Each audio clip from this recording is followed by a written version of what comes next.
Pues quitarse el abrigo elitista, eso para empezar, que le impregna todo, es como un chapapote en el ámbito del arte, no en el de los artistas, porque no, justamente hay una contraposición entre el elitismo de quienes gestionan el arte y la accesibilidad y la cosa terrenal de los artistas que están trabajando en este momento, pero el sistema del arte se tiene que quitar ese abrigo porque si no se quedan solos en el Palacio de Cristal. A mí me parece que es fundamental que un museo, que un centro de arte, que un centro de cultura sea un espacio de vida cotidiana. Me parece que durante demasiado tiempo estos espacios han sido tratados como lugares para una élite o para un determinado segmento de población o solo para especialistas. Y a mí me parece que eso hay que cambiarlo. Nosotros el trabajo que hemos hecho ha ido dirigido desde el primer minuto en esa dirección, en desacralizar el espacio del museo.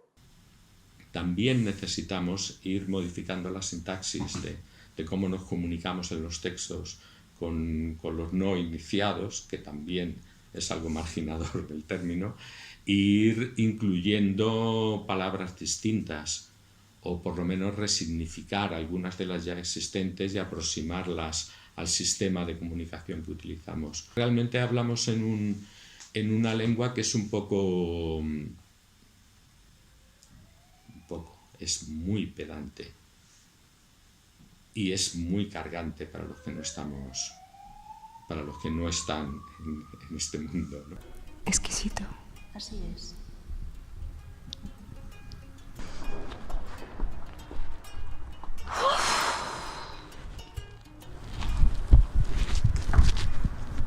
¿Cómo cansa el postureo? Mucho. Ay.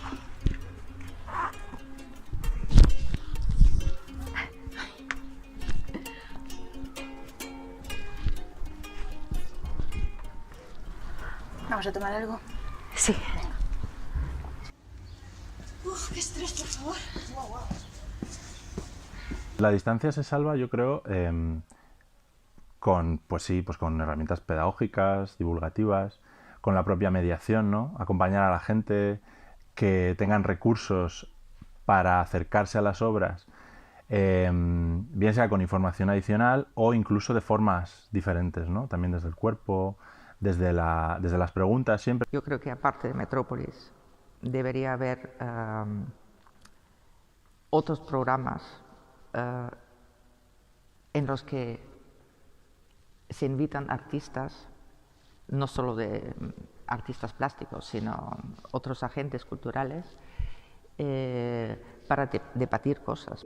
Hay una cosa que me preocupa, todavía se les llama espectadores a los que van a las salas de arte y todo eso. Yo, para mí, son ciudadanos, porque espectador se queda como en un punto como tú estás ahí, yo estoy aquí. No, o sea, hablemos de igual a igual y no nos llamemos espectadores, llamémonos ciudadanos que pasan por las salas, porque el espectador tiene una parte como inactiva, como, yo solo miro. No, o sea, tú interviene también, coño, o sea, esto lo estamos haciendo entre todos, ¿no? Programas de educación, sin duda. O sea, no hay que ver nada más que los museos en grandes ciudades. Los programas de educación tienen 5 o 6 personas. Tienen coles, tienen comisarios residentes, o sea, hay mucho que hacer en la parte de educación. Y luego, sin duda, creo que no hay nada malo en un blockbuster. No hay nada malo. O sea, vamos a llevar a la gente al museo, por favor. Eso es lo fundamental. Pues yo creo que es una cuestión de educar el ojo, de educar la mente. Tu trabajo como crítico a lo mejor supone andar en esa cuerda floja, que es no abrumar al que no sabe, pero tampoco aburrir al que tiene conocimiento. Y yo creo que ahí está eso que te decía del lenguaje, de un lenguaje muy pedagógico, muy cercano, de utilizar mucho símil por el que me puedas entender, muchas referencias muy actuales para hacértelo mucho más digerible o deglutible. Es en donde creo que está la pauta para que se pierdan esos miedos psicológicos que hacen que se genere una barrera totalmente absurda entre lo que es el arte contemporáneo y el espectador medio.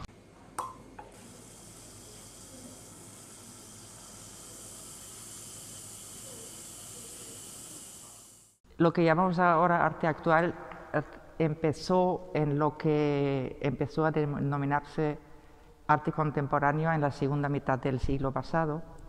Hay muchas cosas que siguen aún vigentes, la multiplicación de medios de expresión, la involucración de los artistas en la realidad sociopolítica. No solamente es una multiplicación de medios de expresión y de herramientas, sino también de canales de difusión. Los artistas tienen aún más posibilidades de incidir, no solo de reflejar la situación actual, sino incidir sobre ella. La inmediatez. Estamos en un fast furious. Todo tiene que ser ya, no hay proceso, se ha perdido el alma del proceso. Predomina sobre todo la idea frente a la técnica y básicamente es el desarrollo de ideas de forma más o menos plástica. En mi opinión, la perspectiva, o sea, la distancia histórica. Si esa pregunta me la haces a comienzos del siglo XX, lo que pasa es que hay una perspectiva histórica que ha generado un canon, ha generado un sistema de estudio y hace que nos aproximemos al arte del siglo XX como algo encapsulado, ¿no? como un contenido ya cerrado, un relato que ya está concluso. Y esa es la diferencia, nuestro relato está todavía generándose. El arte que hay hoy en día es el que nos rodea, el que nos toca, pero yo no hago mucha diferencia entre el anterior y el posterior. Quiero decir que de todos podemos sacar algo, o de todos nos puede llegar. Quiero decir que el arte en general, yo creo que no hace falta hacer una diferenciación por épocas. Más que nada porque muchas cosas de las que se hacían en un pasado, pues de repente no tuvieron ningún tipo de repercusión y ahora sí. Si hablamos del siglo XIX o de anteriores siglos, el arte estaba concebido más bien para entornos museísticos o palacios o casas señoriales, entonces tenía una función totalmente diferente.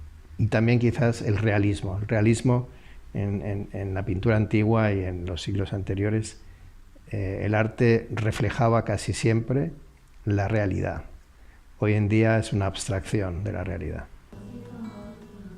Buah, es que el Guernica es increíble. Es tan rompedor, es tan radical, es puro arte. Hombre, radical. La obra tiene casi 100 años. Ahora se hacen otras cosas. Eso es arte contemporáneo, ahora se hace arte actual. Digamos que las herramientas son muchísimo más amplias de las que había antes. Ya no es la concreción de la pintura, la escultura como tal, no, es que hay una amplitud muy poliédrica, ¿no? Visual. Mientras que incluso durante el siglo XX la difusión del trabajo de los artistas era complicado, ahora se está consiguiendo democratizar de alguna forma. Muchísima gente tiene acceso a medios de comunicación, aunque sean propios, que permiten hacer llegar su trabajo a más gente también. O sea, hay más gente produciendo mensajes y hay más gente recibiendo esos mensajes. Habría, digamos, una ruptura con los modelos tradicionales y se estarían desarrollando otro tipo de perspectivas como el arte virtual, el arte algorítmico, el arte post-internet. Yo creo que el arte actual es la suma de múltiples transformaciones e intereses también. Creo que se acentúa de un modo interesante dar voz y visibilidad a ciertas problemáticas contemporáneas. O sea, que no solo ya es un sentimiento quizá de disconformidad personal, no individual, sino que se tiene en cuenta lo común, como tratar aquellas problemáticas que afectan de forma notable al conjunto de la ciudadanía. Entonces sí que podemos quizá resaltar cuestiones que antes no estaban, son preocupaciones de nuestro tiempo, ¿no? Como puede ser medio ambiente, feminismos, migraciones. Creo que sí hay unas temáticas que tienen que ver con un tiempo actual. La emergencia de la figura del comisario ha sido algo determinante. Un cambio, sin duda, es el mayor cambio entre una época y otra. Es incuestionable la mercantilización que yo creo a la que hemos llegado. Quizás porque el arte se ha hecho mucho más cercano. Es verdad que el arte, todo el arte actual es conceptual de principio, o sea, es no estamos haciendo adornos, nunca estamos haciendo adornos. Además, necesitamos el feedback del espectador. Para mí, arte es lo que hacen los artistas y ya está, ¿no? Y si lo cerramos ahí, es perfecto. Y claro, o sea, luego dices, ¿qué hacen los artistas? Pues los artistas son la gente que se dedica a hacer arte.